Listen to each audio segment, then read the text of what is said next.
যুগে যুগে ওসমান হাদিরা ঘরে ঘরে জন্মায় না, ওসমান হাদিরা জেলায় জেলায় জন্মায় না, প্রতি বছর জন্মায় না, কিন্তু এরা আমাদের যুবকদের জন্য শিক্ষা, আমাদের সবার জন্য শিক্ষা, অনুপ্রেরণা।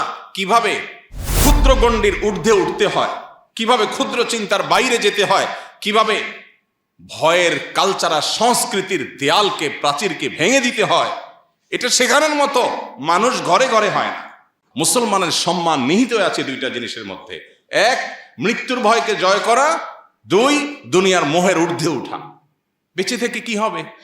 বেঁচে থেকে কতকাল বাঁচতে পারবো? 1000 বছর তো বাঁচতে পারবো না, মরতে তো হবেই। তাহলে সে মৃত্যুটা কেন গৌরবের মৃত্যু হবে না? সে মৃত্যুটা কেন সার্থক মৃত্যু হবে না? সে মৃত্যু কেন হাজার হাজার তরুণকে উজ্জীবিত করবে না? সে মৃত্যু কেন বহু মানুষের বিবেককে খুলে দিবে না? সে মৃত্যু কেন অন্যকে অনুপ্রাণিত করবে না? এই মৃত্যু কেমন মৃত্যু, যে মৃত্যু আমার একজন ভীরু মানুষের মতো মৃত্যু হবে? আমি পলায়ন পর হয়ে মৃত্যু কেন বরণ করব? এই মৃত্যুর ভিতরে কি সার্থকতা আছে?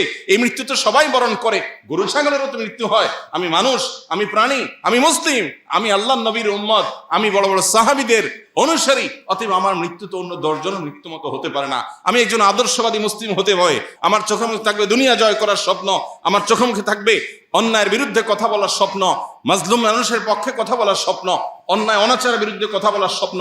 এটা যদি চোখে না থাকে, এই পুরুষত্বের দাম কি? এই মনুষ্যত্বের দাম কি? এই মুসলমানিত্বের দাম কি? এই তথাকথিত ঈমানের পরিচয় নামে অভিনয় করার দাম কি?